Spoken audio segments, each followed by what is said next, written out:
16 horas, é hora das notícias na Freedom. Meu nome é Mikhail Baranov e vou falar sobre as notícias importantes do final desta semana. Olá! Na noite de domingo, a Rússia atacou Kiev, Kremenchuk e Kryvyi Rih com mísseis de várias classes, antinavio Onyx, balísticos Iskander, guiados KH-59/69 e também lançou 106 drones do tipo Shahed, Gerbera e drones simuladores. A principal direção do ataque foi as regiões de Kiev, Poltava e Dnipropetrovsk. Os defensores do céu ucraniano abateram e neutralizaram com sistemas de guerra eletrônica 3 mísseis e 85 drones.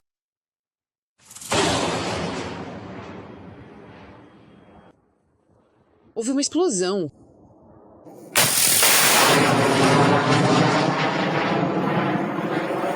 Conseguimos? Alvo atingida. Os mísseis russos destruíram praticamente por completo uma feira de livros em Kiev. As bancas de comércio com literatura ucraniana e estrangeira, assim como mídias musicais, foram queimadas. Equipes de resgate e bombeiros estão trabalhando no local. O mercado está tomado por uma fumaça densa. Apesar disso, vendedores e editores estão, desde cedo, recolhendo os livros que restaram e registrando o tamanho do prejuízo. Este negócio sempre foi o meu amor. Eu não sei como expressar. Isso era toda a minha vida. Nós abrimos uma editora que publica exclusivamente livros em ucraniano. Nada de traduções, apenas autores ucranianos. Dava uma pena começando o trabalho da editora. Antes disso, trabalhamos por mais de 20 anos como vendedores, e agora o epicentro do ataque atingiu justamente a nós. 3 pessoas ficaram feridas, entre elas uma criança, na região de Kiev. As forças de ocupação atacaram a região com drones. Segundo dados da administração militar da região, casas particulares e uma dependência foram danificadas. Todos os serviços competentes estão trabalhando no local. As tropas russas atacaram Odessa com drones a jato após o meio-dia. Um deles atingiu uma agência dos Correios e um centro comercial nos arredores da cidade. Segundo dados da administração militar regional, 2 pessoas ficaram feridas. Eles foram hospitalizados com ferimentos de estilhaços. As consequências do ataque estão sendo apuradas. Subiu para 2 o número de mortos como resultado do ataque combinado do exército russo a Kryvyi Rih, na região de Dnipropetrovsk. O corpo de um homem, que era considerado desaparecido, foi retirado dos escombros. Conforme informado pela administração militar regional, outras 14 pessoas ficaram feridas. Os ocupantes atingiram instalações industriais com a onda de choque. Pelo menos 12 prédios de apartamentos foram danificados. No distrito de Nikopol, como resultado de bombardeios de artilharia e ataques de drones, a infraestrutura de uma empresa e casas residenciais foram danificadas. Há uma pessoa ferida. E em Marhanets, que também fica na região de Dnipropetrovsk, os ocupantes russos atacaram 5 vezes uma unidade de bombeiros e resgate. Conforme informado pelo Serviço Estatal de Emergências da Ucrânia, o prédio do Corpo de Bombeiros e 3 veículos especiais foram danificados. A equipe da unidade não sofreu ferimentos. 2 pessoas morreram e uma ficou ferida nos arredores de Zaporizhia. Os invasores russos lançaram uma bomba aérea sobre um vilarejo pacífico. Uma casa particular foi destruída. Isto foi informado pela administração militar regional. Em Kramatorsk, na região de Donetsk, foi possível retirar dos escombros de um prédio residencial destruído pelas tropas russas o corpo de mais uma vítima. A operação de busca e salvamento após o ataque massivo de 13 de agosto foi concluída. Lembro que o inimigo atacou a cidade com bombas aéreas guiadas e drones. Um dos projéteis atingiu um prédio residencial de 5 andares, o que causou o desabamento das lajes de toda uma entrada. Naquele dia, sabia-se de uma pessoa morta e mais de 22 feridas. Um civil era considerado desaparecido.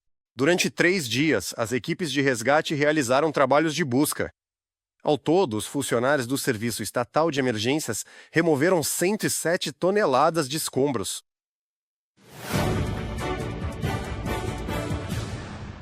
Devido ao aumento dos ataques do exército russo, está sendo realizada a evacuação obrigatória de famílias com crianças em 16 localidades da região de Donetsk. Por decisão da administração militar regional, apenas do território da comunidade de Kramatorsk é necessário retirar mais de 500 menores de idade junto com suas famílias. Como está ocorrendo a evacuação? Você saberá em nossa reportagem. O exército da Federação Russa começou a atacar Kramatorsk, na região de Donetsk, com ainda mais força. Não são usados apenas drones de ataque FPV, mas também são realizados ataques a bairros residenciais com bombas aéreas, destruindo casas e infraestrutura. Devido a isso, desde o início de agosto, a zona de evacuação obrigatória de famílias com crianças foi ampliada na comunidade.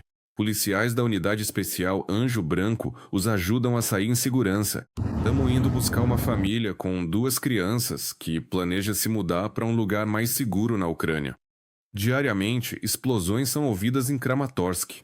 Interrupções no fornecimento de energia elétrica e água estão se tornando regulares.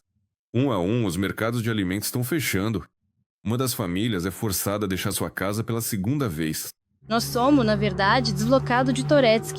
Estamos nos mudando pela 2ª vez. Nossas filhas estão aqui desde janeiro de 24. E eu e meu marido desde junho, desde o final de junho de 24. Começou a evacuação de crianças de alguns bairros de Kramatorsk.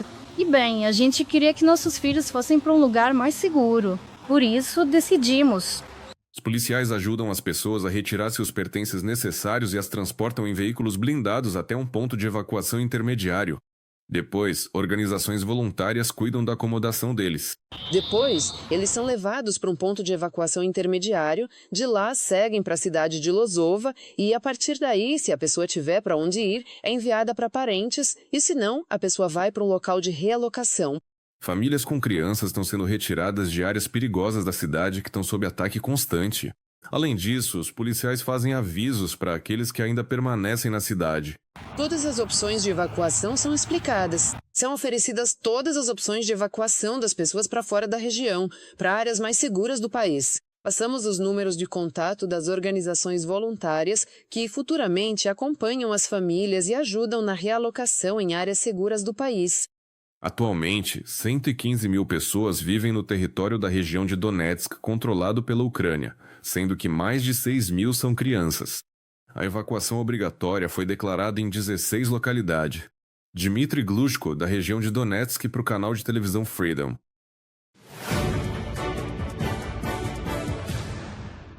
212 confrontos foram registrados no fronte nas últimas 24 horas. Segundo o Estado-Maior das Forças Armadas da Ucrânia, os ocupantes russos não cessam as ações ativas em 5 frentes. Em particular, as forças de defesa repeliram 9 ataques russos na direção de Lyman, 10 em Kupiansk, 21 em Sloviansk, 28 em Kostiantynivka e 34 em Pokrovsk. Especialistas militares observam que as 2 últimas direções continuam sendo prioritárias para os russos. No entanto, as Forças Armadas da Ucrânia estão realizando contra-ataques bastante bem-sucedidos por lá. Eles declaram brevemente novas capturas de territórios de assentamentos, como, por exemplo, Dobropilha e outros pontos que são refutados pelos nossos meios objetivos de controle espacial. Bem, até os próprios blogueiros russos, frequentemente, aquilo que era anunciado como sucesso era falso. Portanto, neste momento, vemos que estão ocorrendo combates extremamente pesados. O inimigo não tem avanços sistemáticos nessa direção. Estão ocorrendo formatos variáveis de expulsão das tropas inimigas. Nas últimas 24 horas, as forças de defesa da Ucrânia eliminaram mais 1.510 militares russos, e as perdas totais do exército da Federação Russa desde o início da invasão em larga escala já ultrapassaram 1.467.000 pessoas. A Ucrânia não está atuando apenas contra o efetivo inimigo. Gradualmente, o sistema que permite à Rússia manter a intensidade das operações de combate também está sendo minado. Em particular, os ataques ucranianos estão atingindo cada vez mais forte a logística russa. As forças de defesa desativaram 7 dos 10 maiores centros logísticos da Wildberries, incluindo o maior armazém da empresa nos arredores de Moscou. A informação foi divulgada pelo Ministério da Defesa da Ucrânia. Este é o maior centro logístico da empresa, com uma área de 250.000 metros quadrados. O armazém da Wildberries em Domodedovo também não está funcionando. O Departamento de Defesa ucraniano enfatizou que a logística dos ocupantes sente agudamente o efeito da guerra que a Federação Russa trouxe para a Ucrânia. Este é um exemplo revelador de como as consequências da agressão militar começam a afetar a infraestrutura russa longe da linha de frente. Ao mesmo tempo, ataques também estão sendo realizados diretamente contra empresas que fornecem munições ao exército russo. Na região de Rostov, após um ataque de drones, uma fábrica química onde se produzem projéteis está em chamas. O Estado-Maior das Forças Armadas da Ucrânia confirmou o ataque à fábrica Kamensky. A fábrica produz combustível sólido para foguetes, para munições dos sistemas de lançamento múltiplo de foguetes Uragan, Smert e Tornado S. Também se sabe sobre a paralisação da empresa Zapsibneftakim na região de Tyumen após o bombardeio de 10 de agosto. E, simultaneamente, a Ucrânia continua a destruir o sistema russo de ataques com mísseis. Na Crimeia, as forças navais das Forças Armadas da Ucrânia atingiram um sistema de mísseis de defesa costeira Bastion, a partir do qual a Rússia lançava mísseis Onyx e Zircon contra a Ucrânia. Ou seja, não se trata mais apenas de combater os ataques russos, mas também de privar o inimigo da capacidade de realizá-los no futuro. E essa mesma estratégia continua nos territórios temporariamente ocupados. As forças ucranianas atingiram depósitos de equipamentos e munições, bem como uma ponte ferroviária na região de Zaporíjia, que as tropas russas utilizam para logística militar.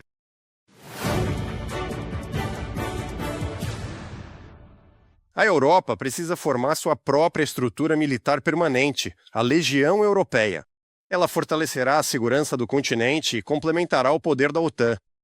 Nas fileiras desta unidade, após o fim da guerra da Rússia contra a Ucrânia, deverão entrar militares ucranianos experientes. Quem afirmou isso foi o ministro das Relações Exteriores da Polônia, Radoslaw Sikorski.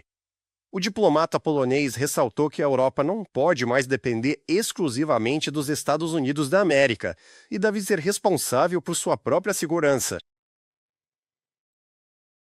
Eles defendem a criação de uma legião europeia, uma força permanente e focada, que poderia recrutar profissionais experientes de toda a família europeia, incluindo veteranos calejados em combate.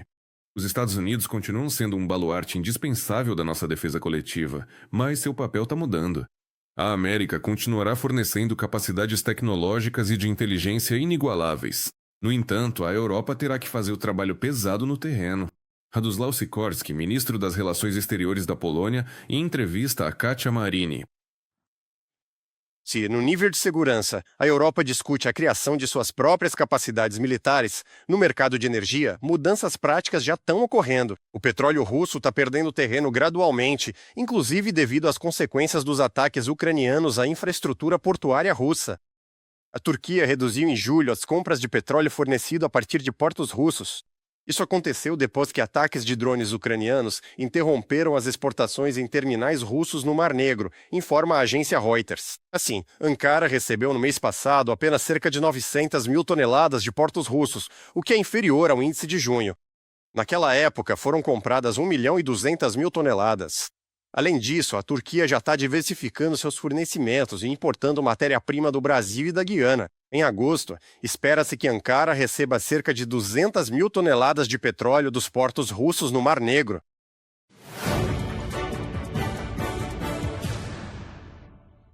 Na Hungria, 12 pessoas morreram e pelo menos 10 ficaram feridas em um acidente com um ônibus de turismo de matrícula polonesa. O veículo, que transportava 57 passageiros e 2 motoristas, saiu repentinamente da estrada, caiu em uma vala e capotou. Segundo informações preliminares da polícia húngara, o motorista adormeceu ao volante. As vítimas estão recebendo a assistência médica necessária e as autoridades estão apurando todos os detalhes desta catástrofe. O furacão Lane atingiu a ilha grande do arquipélago do Havaí, provocando chuvas torrenciais, inundações e deslizamentos de terra. A velocidade do vento aumentou para quase 120 km por hora. Na ilha, árvores foram derrubadas e linhas de transmissão de energia foram rompidas. Cerca de 76 mil consumidores ficaram sem eletricidade e sem comunicação. Os aeroportos internacionais localizados na Ilha Grande, assim como os portos comerciais, estão temporariamente fechados. Cerca de 180 militares da Guarda Nacional foram enviados ao Havaí para prestar assistência às vítimas e lidar com as consequências do desastre natural. O que mais me preocupa é que o oceano possa inundar minha casa. Fiquei muito preocupada com isso na noite passada. Fiquei pensando em como as ondas poderiam cobrir minha casa, destruí-la e nos levar para o oceano aberto.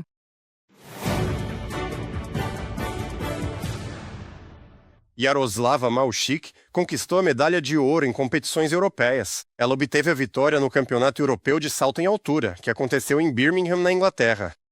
A ucraniana conseguiu saltar a altura de 1,97 m.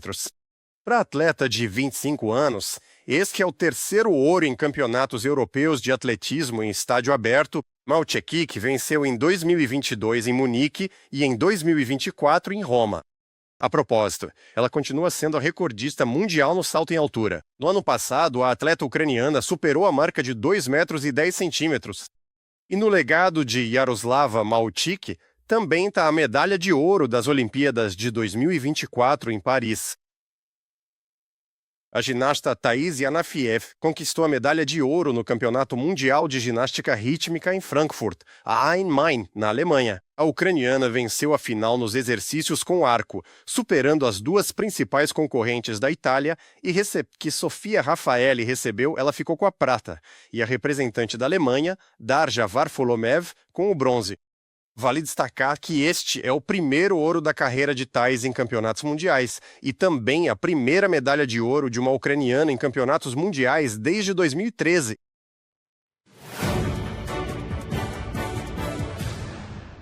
E voltamos ao tema principal, os ataques massivos da Rússia à Ucrânia. O número de feridos devido ao ataque a Kiev subiu para 3 pessoas. Como informou o Serviço Estatal de Emergências, os socorristas continuam a eliminar as consequências do bombardeio noturno. Lembro que o exército do Kremlin atacou a capital com mísseis balísticos. Foi registrada a queda de destroços em 2 distritos da cidade, danificando instalações não residenciais e veículos. Além disso, devido ao ataque dos russos, uma livraria foi quase totalmente destruída pelo fogo.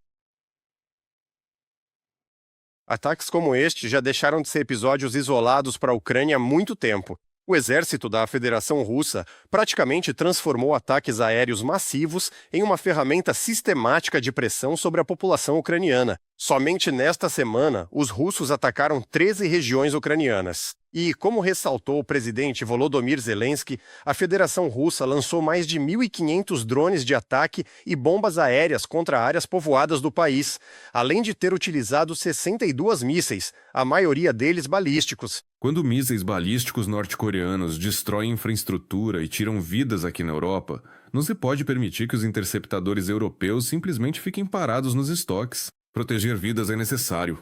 A Rússia precisa ser parada.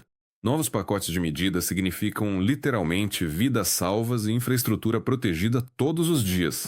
Volodymyr Zelensky, presidente da Ucrânia, no Telegram. Essa escala de ataques demonstra a continuação da estratégia russa de terror contra a população civil e a infraestrutura crítica da Ucrânia. Portanto, como enfatiza Volodymyr Zelensky, a resposta a essa tática deve ser o aumento da pressão sobre a Federação Russa e a privação do agressor da capacidade de continuar a guerra. Inscreva-se no nosso canal UATV Português e mantenha-se atualizado com os eventos mais importantes, as principais notícias da Ucrânia e do mundo, análises profundas, reportagens exclusivas e entrevistas. Tudo ao alcance da sua mão em nosso canal. Junte-se à nossa comunidade de espectadores e mantenha-se conectado.